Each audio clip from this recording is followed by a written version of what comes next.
Ça fait depuis que je suis en CM2, avec quelques intermissions entre.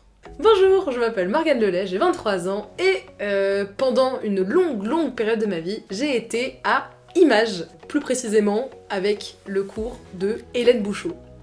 Et du coup, je vais vous parler de mon parcours. Moi, j'ai commencé en CM2, donc en 2012.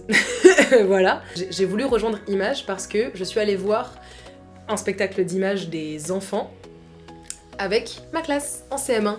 Et que les gens sur scène avaient l'air très heureux et s'amusaient beaucoup et ils se sont fait applaudir beaucoup. Et moi c'est genre moi aussi je veux qu'on m'applaudisse beaucoup. Et moi aussi je veux faire du théâtre.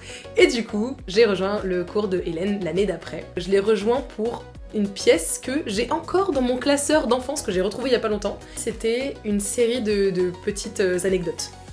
Et du coup moi j'étais sur 2 ou 3 anecdotes où à un moment j'étais un médecin qui n'arrêtait pas de dire « Ah ben voilà, fallait pas faire ça, c'est pour ça que vous êtes tombé !» Genre, c'est quelqu'un qui vient me voir et qui fait « Oh bah j'ai avalé de la peinture !» Et du coup je leur dis genre « Ah la peinture, très dangereux quand on ne fait pas attention !» Et la chute c'était qu'à la fin je me pétais la gueule dans mes escaliers et que mon infirmière disait « Ah l'escalier, très dangereux quand on ne fait pas attention !» Voilà.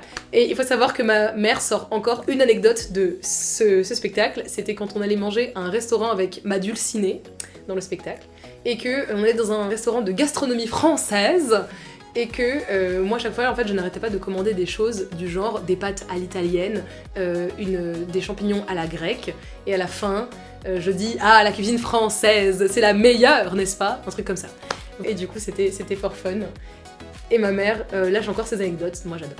Ensuite, comme moi j'ai fait ça cette année-là, et ben en fait, mes besties sont venus me rejoindre l'année d'après. Et du coup, quand j'étais en 6ème, on a fait l'Oiseau Bleu avec Hélène Bouchot toujours. Et cette fois-ci, j'étais avec beaucoup de mes meilleurs amis de l'époque. Donc c'était une année très sympathique. Et après ça, jusqu'au lycée, jusqu'en seconde, j'ai continué à faire du théâtre. J'ai fait 5 ans.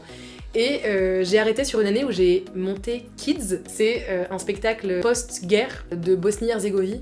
Et du coup, moi je jouais un personnage serbe qui avait sa petite amie qui n'était pas serbe. Et c'était très sympathique. Et à un moment, on devait faire un spectacle ensemble et je devais dire que je voyais une rose dans ses cheveux, sauf qu'en fait je voyais un crocus. C'était génial. Et vraiment, c'était une année très intéressante en termes de jeu. Je commençais à peine, je trouve, à développer mon potentiel de théâtre. Et en fait, après cette pièce qui s'était très bien passée, il y a un enfant d'un cours un peu plus jeune que nous qui est venu nous voir en coulisses et il est venu nous dire « Franchement, c'était trop bien ce que vous avez fait, vraiment votre jeu il est impressionnant, franchement n'arrêtez pas le théâtre quoi !» Et du coup moi j'ai arrêté l'année d'après quoi, donc c'était dommage, mais je voulais me concentrer sur la danse, ça m'a énormément manqué. Et c'est en terminale, début de ma licence, que j'ai retrouvé Hélène sur son association qui est sur Paris, qui s'appelle Les Armuses. C'était avec des centres sociaux qu'on a monté 2 pièces, vraiment en une semaine à chaque fois, avec très peu de temps, et c'était toujours incroyable. Voilà, on a joué une fois une pièce radiophonique. C'était une expérience super intéressante, puisque en plus moi à cette époque, j'avais vraiment très envie de faire du doublage, des podcasts, et en fait de devenir actrice voix.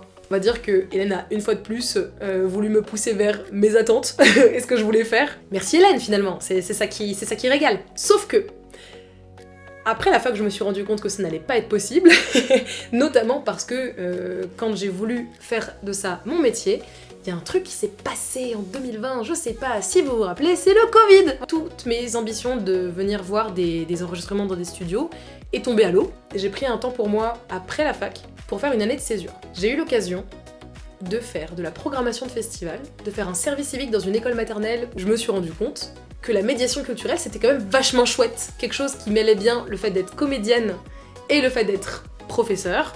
C'était guide conférencière. Ces 2 années-là que j'ai fait auprès de Les Armuses m'ont ensuite remotivée à rejoindre Images. J'ai rejoint le cours adulte et je suis restée pour 2 années consécutives où j'ai pu faire des pas perdus. C'est plein de mini-histoires qui se passaient dans une gare. Et ensuite, l'année dernière, on a pu monter un spectacle qui s'appelait Les Nadines. Mes amis, que vous dire. Du coup, c'était une création qui était basée sur Nadine de Rothschild et son livre sur les bonnes manières. Donc c'était vraiment 2 expériences franchement incroyables et trop bien, et qui m'ont aussi énormément réconciliée avec quelque chose que je n'aimais pas quand j'étais petite, l'impro. Avant de monter les spectacles, on s'entraînait énormément pour des spectacles d'impro. C'était vraiment des très bonnes expériences et j'ai appris beaucoup plus de types d'impro que je ne connaissais pas quand j'étais petite, du genre l'ABCDR, du genre la photo de fin, du genre la dégressive. Et vraiment ça... Je suis un genre de personne qui, dans ma création, que ce soit dans le spectacle vivant ou dans le dessin, ou l'écriture, je préfère qu'il y ait un cadre ou une limite pour que je puisse plus créer. Et du coup, découvrir des improvisations contraignantes, ça m'a énormément aidé à trouver du fun dans les impros. Et aussi le fait que j'ai arrêté de me prendre la tête avec les impros. J'ai arrêté de vouloir réfléchir trop longtemps à ce que je voulais faire et juste à faire. Toutes ces années avec Images, ça a vraiment été des moments fondateurs de déjà ma personnalité, de mes compétences en termes de théâtre, franchement même en termes de confiance en soi. Ça m'a fait découvrir plein de passions que j'ai. Et ça fait du coup 2 ans que je suis dans un master de médiation culturelle et développement des publics pour ensuite pouvoir devenir guide conférencière, coordinatrice de projet, chargée des publics. J'aimerais vraiment être chargée des publics. Pour ça, franchement, je ne peux que remercier Hélène Bouchot parce que j'ai aimé chaque seconde. Donc merci Hélène et merci Images.